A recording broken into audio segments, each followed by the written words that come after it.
Mengenal peserta didik oleh Bungauli BR Turnip. Untuk mengenal peserta didik, video ini akan membahas dua topik yaitu memaknai belajar dan berkembang serta menilik peserta didik sebagai individu. Topik pertama, memaknai belajar dan berkembang, terdiri dari dua teori yaitu T01, memaknai belajar dan berkembang. Sebelum memahami dan menggunakan strategi-strategi yang mendukung terjadinya proses belajar di kelas, guru hendaklah membekali dirinya dengan beragam teori atau konsep mengenai belajar itu sendiri. 01. Teori belajar. Teori belajar adalah sekumpulan konsep-konsep dan prinsip-prinsip belajar yang bersifat teoritis dan telah teruji kebenarannya melalui eksperimen yang dilakukan oleh para ahli. Teori pembelajaran sangat menentukan bagaimana proses pembelajaran akan terjadi sehingga bagi seorang guru perlu untuk mempelajari teori belajar untuk memahami tata cara dan pengaplikasian konsep-konsep yang berperan penting dalam kegiatan pembelajaran.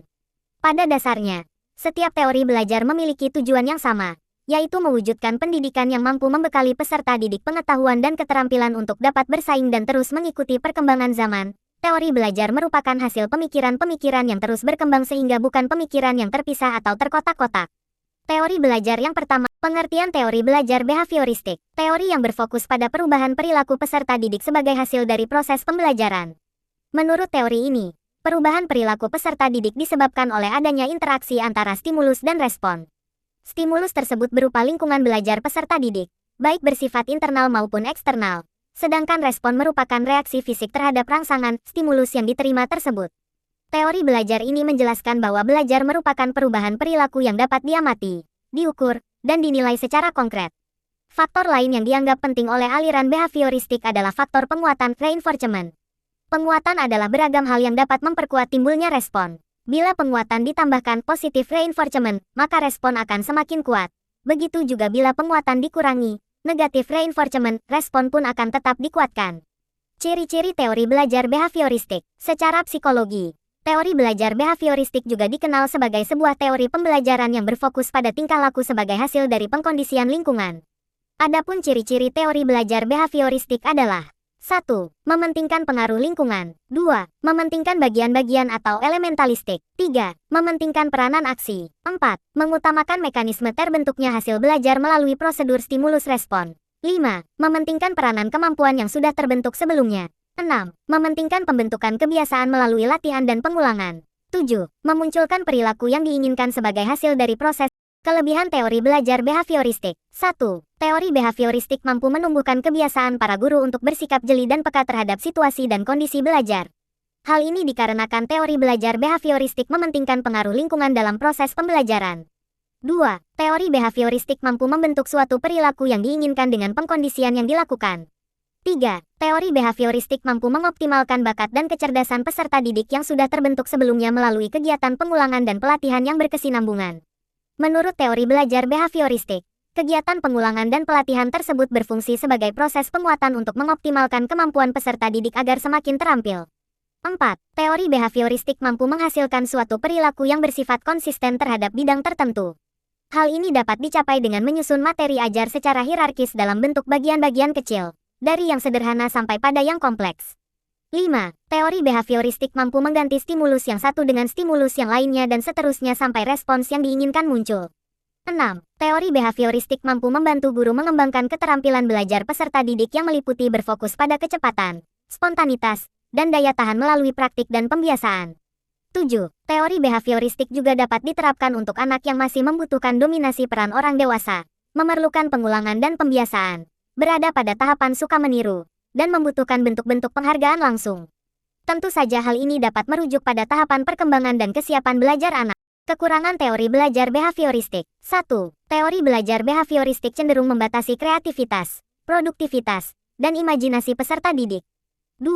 Teori behavioristik bersifat teacher-centered atau hanya berpusat pada guru. Peserta didik bersifat pasif karena hanya mengikuti instruksi-instruksi yang diberikan oleh guru. 3. Teori belajar behavioristik membuat pembelajaran menjadi cenderung monoton karena proses belajar yang berfokus ada pengulangan untuk membentuk kebiasaan belajar. 4. Teori belajar behavioristik masih menggunakan hukuman dan penghargaan untuk membentuk perilaku peserta didik. Hal ini tentu saja dapat berdampak negatif pada perubahan perilaku peserta didik. Salah satu contohnya adalah memberi hukuman peserta didik yang melanggar aturan. 5. Teori belajar behavioristik tidak mengakomodir kondisi belajar yang kompleks karena hanya beracuan pada stimulus dan respon. Tokoh-tokoh dalam teori belajar behavioristik. 1. Teori belajar koneksionisme dengan tokoh Edward Lee Thorndike. 2. Teori belajar classical conditioning dengan tokoh Ivan Pavlov. 3. Teori belajar deskriptif behaviorism atau operan conditioning.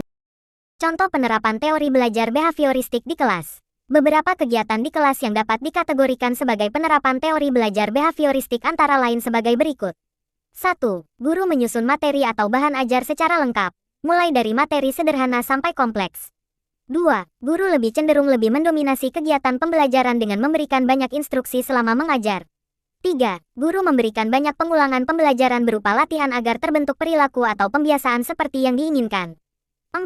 Guru akan melakukan evaluasi berdasarkan perilaku yang terlihat. 5. Guru dituntut memiliki kemampuan memberikan penguatan reinforcement, baik dari sisi positif dan negatif. Teori belajar yang kedua, teori belajar sosial kognitif. Pengertian teori belajar sosial kognitif. Teori belajar sosial kognitif adalah teori yang muncul setelah teori belajar behavioristik. Teori kognitif sosial yang dikemukakan oleh Albert Bandura. Teori ini lahir berdasarkan kritik atas teori yang dikembangkan oleh ahli behavioristik. Menurut Albert Bandura, walaupun prinsip belajar cukup menjelaskan dan meramalkan perilaku, namun prinsip tersebut harus memperhatikan suatu fenomena yang diabaikan oleh paradigma behaviorisme, yaitu manusia mempunyai kemampuan berpikir dan mengatur tingkah lakunya sendiri. Bandura merumuskan teori belajar sosial dengan mengakomodasi kemampuan kognitif manusia dalam berpikir dan belajar melalui pengamatan sosial. Gambar di bawah menjelaskan bahwa perilaku, kognitif dan lingkungan saling berinteraksi untuk mempengaruhi pembelajaran. Faktor lingkungan mempengaruhi perilaku dan sebaliknya. Bandura menyatakan bahwa orang belajar banyak perilaku melalui proses peniruan. Kita bisa meniru beberapa perilaku hanya melalui pengamatan terhadap perilaku model dan akibat yang ditimbulkannya. Proses belajar semacam ini disebut observational learning atau pembelajaran melalui pengamatan. Teori belajar sosial ini menjelaskan bagaimana kepribadian seseorang berkembang melalui proses pengamatan.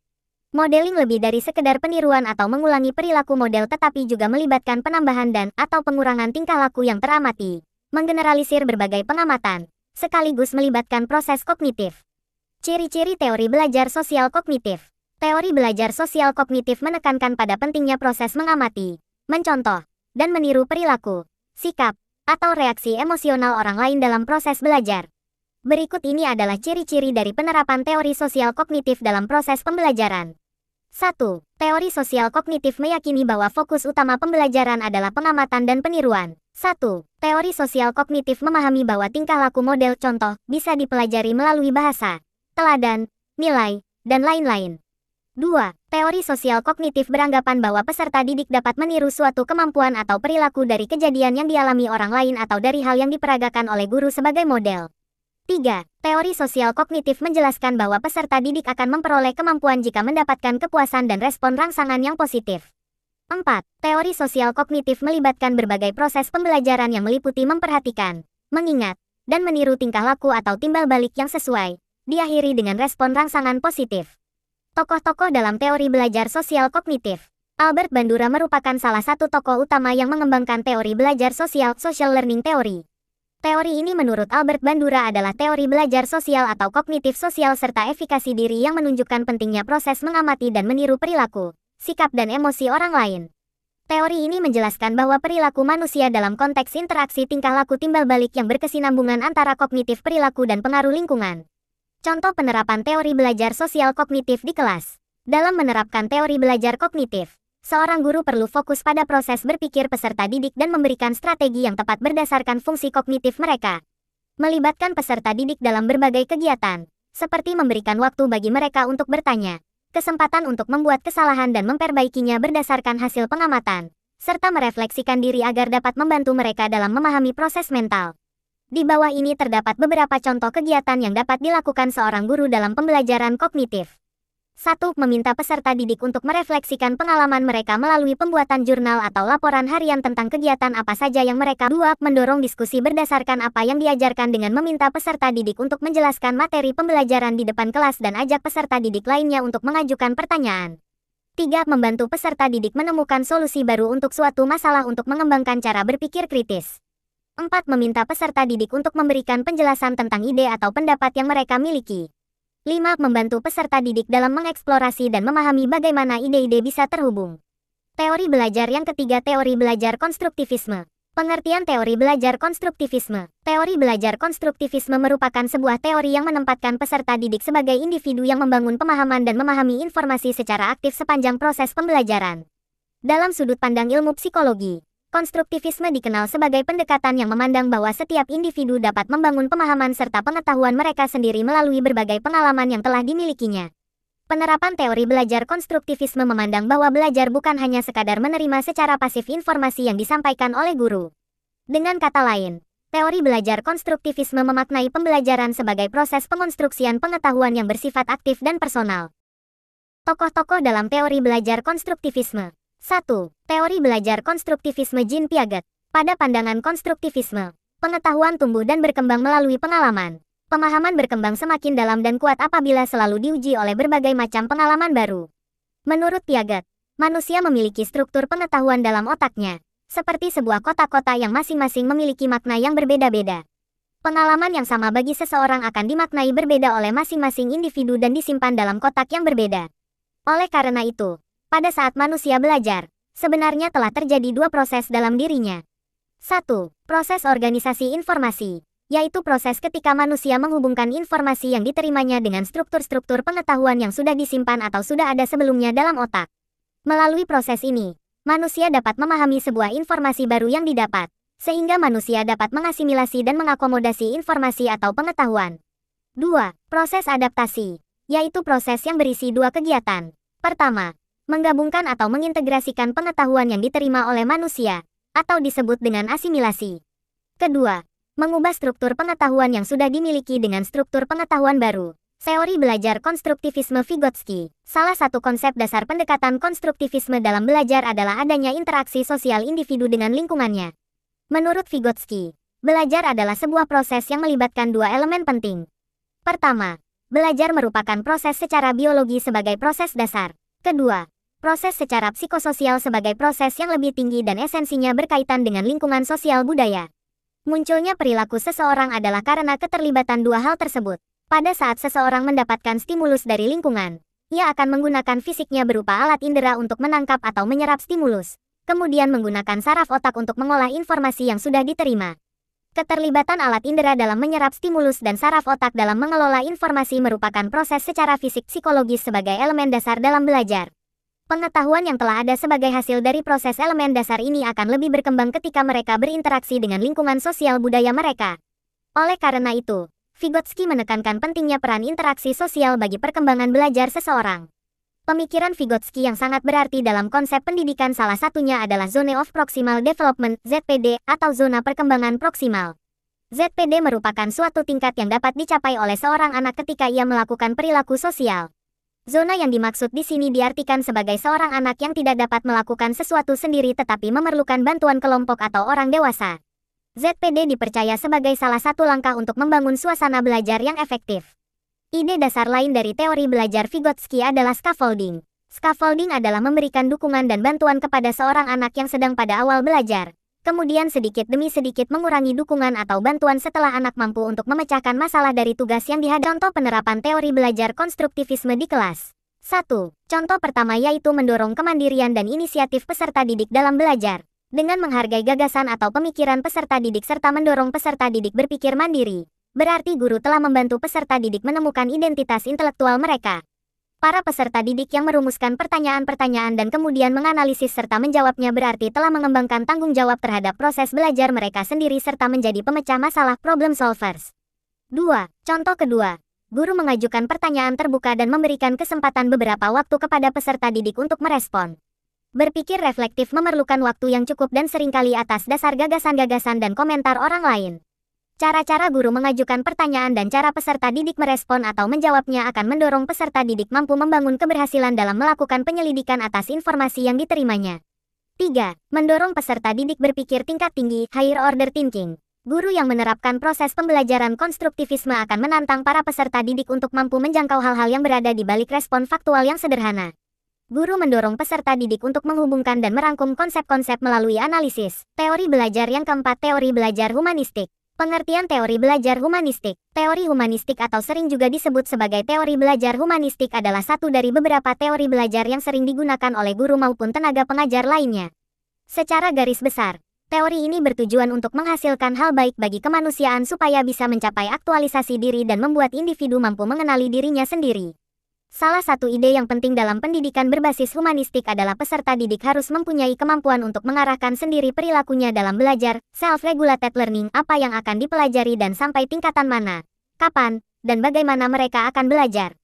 Inti dari pendekatan ini adalah bagaimana peserta didik belajar mengarahkan diri sendiri, sekaligus memotivasi diri sendiri dalam belajar daripada sekedar menjadi penerima pasif dalam proses belajar. Pada teori humanistik dijelaskan bahwa belajar bukan sekedar pengembangan kualitas kognitif saja, melainkan juga sebuah proses yang terjadi dalam diri individu yang melibatkan seluruh bagian atau domain yang ada. Domain-domain tersebut meliputi domain kognitif, afektif, dan psikomotorik.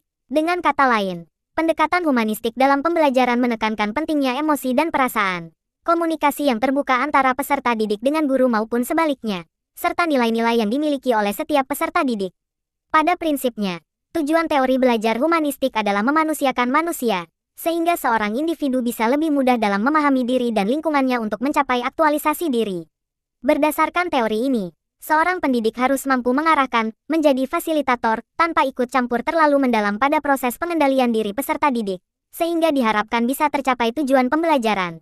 Berikut ini adalah ciri-ciri pembelajaran yang berlandaskan teori. 1. Berfokus pada aktualisasi diri individu, manusia sebagai sosok individu yang bisa mengeksplorasi dirinya. 2. Menitikberatkan bahwa proses merupakan hal penting yang menjadi fokus belajar. 3. Melibatkan peran aspek kognitif dan afektif dalam proses pembelajaran. 4. Mengutamakan pengetahuan atau pemahaman. 5. Berfokus pada bentuk perilaku diri sendiri. 6. Tidak ada yang berhak mengatur proses belajar setiap individu. Teori belajar ini memiliki prinsip yang tidak jauh-jauh dari manusia itu sendiri, yaitu sebagai berikut. 1. Setiap manusia memiliki nalar untuk belajar secara alamiah. 2. Belajar terasa sangat bermanfaat jika memiliki relevansi dengan maksud tertentu. 3. Proses belajar bisa mengubah persepsi seseorang akan dirinya. 4. Makna belajar akan terasa jika dilakukan oleh diri sendiri. 5. Setiap pembelajar kepercayaan dirinya harus mampu menumbuhkan. 6. Belajar sosial tentang proses belajar itu sendiri. Tokoh-tokoh dalam teori belajar humanistik. 1. Teori belajar tentang hierarki kebutuhan manusia oleh Abraham Maslow. 2. Teori belajar berdasarkan kepribadian manusia oleh Carl Rogers. 3. Teori belajar kontrol teori berdasarkan William Glasser. Contoh penerapan teori belajar humanistik di kelas. Teori belajar humanistik dalam pembelajaran dapat digunakan dalam menentukan langkah-langkah pembelajaran dan pelaksanaan rencana pembelajaran. Berikut ini adalah beberapa contoh penerapan teori humanistik di ruang kelas. 1. Pada awal kegiatan belajar, guru mengidentifikasi kemampuan peserta didik dengan melakukan pengamatan atau penilaian awal. 2. Guru mendorong peserta didik untuk memahami makna dari pengalaman dalam proses belajar. 3. Guru menyediakan fasilitas dan sumber belajar, baik buku, media visual, maupun audio untuk memenuhi kebutuhan peserta didik yang beragam. 02. Teori perkembangan. Perkembangan merupakan proses perubahan dalam pertumbuhan pada suatu waktu sebagai fungsi kematangan dan interaksi dengan lingkungannya. Isu perkembangan yang paling penting untuk dipelajari dalam perkembangan anak meliputi nature nurture, continuity and discontinuity, serta early and later experience. 1. Isu natur merujuk pada warisan biologis sedangkan isu nurture merujuk pada pengaruh lingkungan individu. Kedua faktor ini saling mempengaruhi.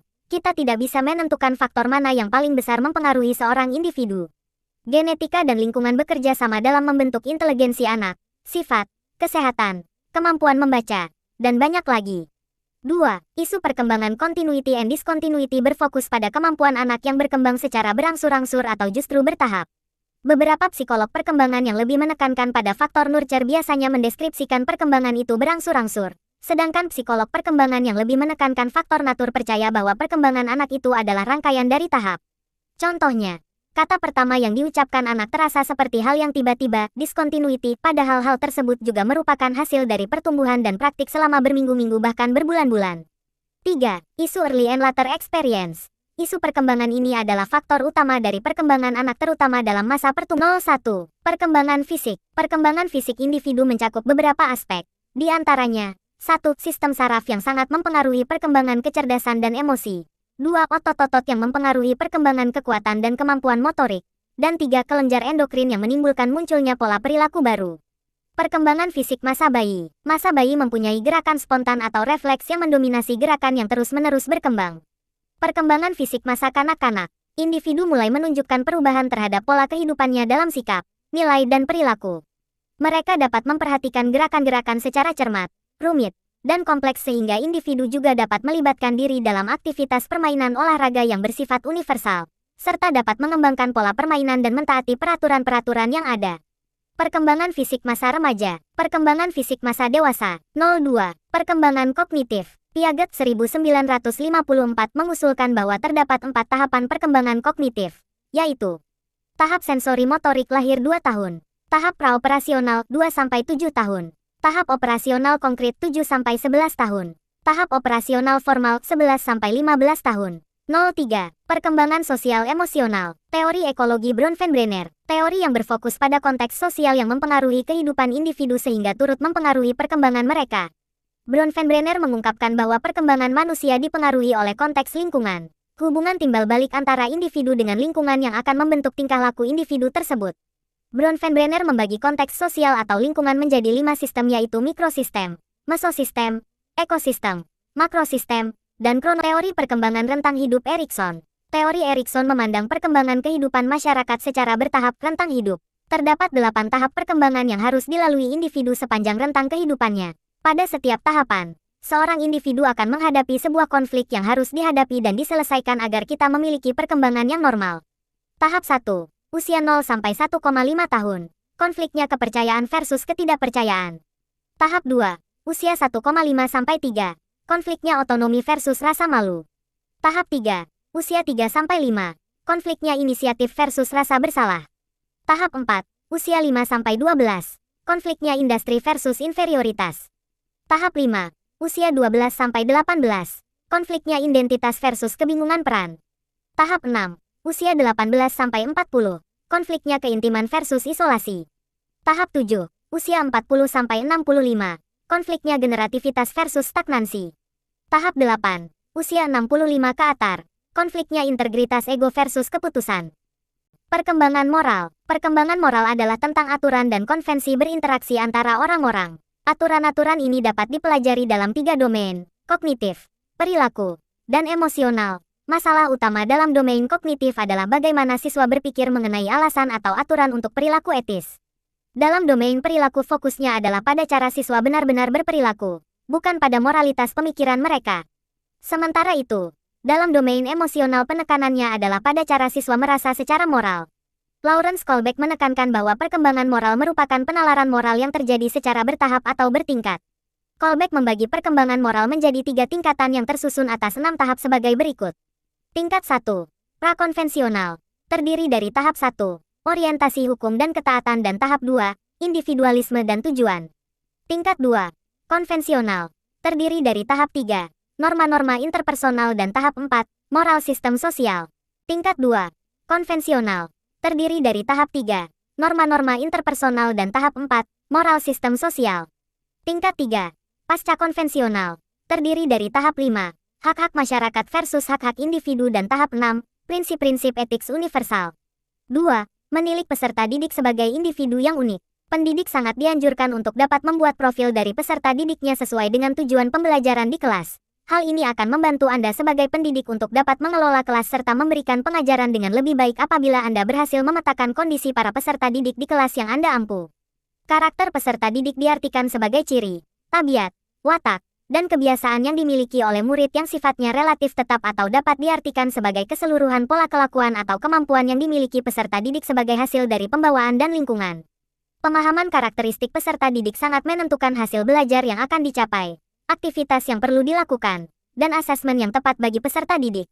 Karakteristik peserta didik meliputi etnik, kultural, status sosial, minat, perkembangan kognitif, kemampuan awal, gaya belajar, motivasi, perkembangan emosi, perkembangan sosial, perkembangan moral, serta perkembangan motorik. A. Latar belakang peserta didik. 1. Etnik. Data tentang keberagaman etnis di kelasnya menjadi informasi yang sangat berharga bagi pendidik dalam menyelenggarakan proses pembelajaran. 2. Budaya kultural. Budaya yang ada di masyarakat kita sangatlah beragam, seperti kesenian, kepercayaan, norma, kebiasaan, dan adat istiadat. Implikasi dari aspek kultural dalam proses pembelajaran ini pendidik dapat menerapkan pendidikan multikultural. 3. Status sosial. Implikasi dengan adanya variasi status sosial ekonomi ini pendidik dituntut untuk mampu bertindak adil dan tidak diskriminatif. 1. Aspek-aspek perkembangan. Dengan mempelajari lebih dalam mengenai aspek perkembangan manusia dan peranannya dalam proses pembelajar, guru dapat menciptakan kegiatan belajar yang sesuai dengan kebutuhan dan perkembangan. 2. Kemampuan awal. Pengetahuan dan keterampilan yang harus dimiliki terlebih dahulu maksudnya adalah pengetahuan atau keterampilan yang lebih rendah dari apa yang akan dipelajari. Untuk mengetahui kemampuan awal peserta didik dapat dilakukan melalui analisis instruksional pembelajaran. Dalam melakukan analisis pembelajaran, guru harus menentukan hierarki kemampuan yang akan dicapainya. Kemampuan yang lebih rendah itulah sebagai kemampuan awalnya, entry behavior. A. Kesiapan peserta didik. 1. Minat. Gaya belajar dapat dikelompokkan menjadi 4 yaitu visual, auditif, kinestetik, serta reading dan writing. 2. Motivasi. Motivasi kadang timbul dari dalam diri individu itu sendiri, motivasi intrinsik, dan kadang motivasi itu muncul karena faktor dari luar dirinya sendiri, motivasi ekstrinsik. 3. Gaya belajar. Emosi sangat berperan dalam membantu mempercepat atau justru memperlambat proses pembelajaran. Untuk itu bisa dilakukan dengan model pembelajaran yang menyenangkan, enjoy learning, belajar melalui permainan, misalnya belajar melalui bermain monopoli pembelajaran, ular tangga pembelajaran,